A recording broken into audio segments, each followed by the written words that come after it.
કે હવે આપણે 11.4નું જે વિભાગ છે એમાં ચતુષ્કોણનો અંદરનો ભાગ એટલે એ પણ ત્રિકોણની માફક જ છે, પણ એથી એક ડગલું આગળ વધીએ છીએ. એટલે હવે ચતુષ્કોણ આપણે બનાવ્યો ત્યારે શું કીધું હતું કે આ ગમે તે 4 બિંદુઓ જોડો તો આ ચતુષ્કોણ થાય.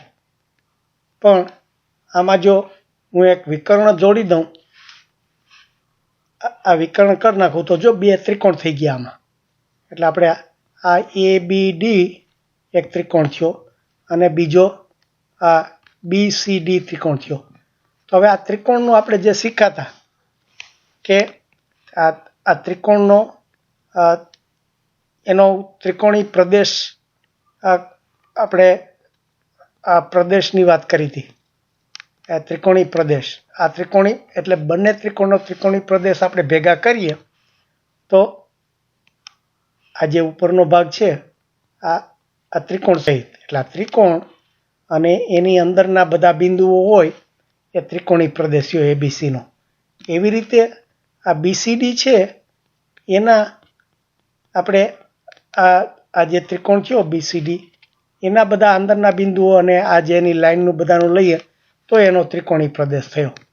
એટલે જો કે ત્રિકોણી પ્રદેશ આપણે વાત નથી પણ અંદરના ભાગની વાત કરીએ છીએ પહેલાં, એટલે ત્રિકોણી પ્રદેશ પછી બને. પણ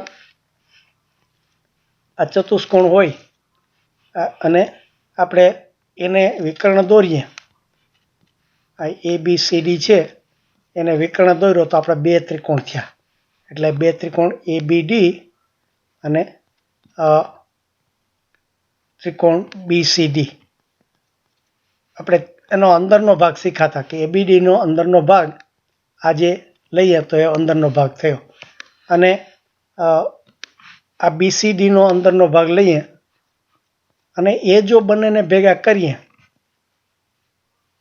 તો શું થાય, આમાં એક આ વધારાની લાઈન આપણે વિકર્ણ નાખી દીધો. એટલે આ ત્રણેય વસ્તુને ભેગા કરો તો આ ચતુષ્કોણનો અંદરનો પ્રદેશ થાય. ચતુષ્કોણનો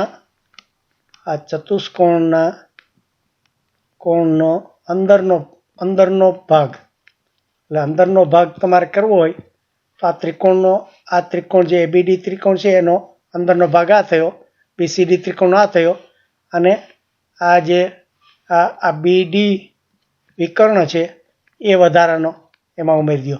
એટલે એ ત્રણેય વસ્તુ ABDનો અંદરનો ભાગ, BCDનો અંદરનો ભાગ આમાં ઉમેરો, વત્તા આ વિકર્ણ BD ઉપરના જે બધા બિંદુઓ હોય.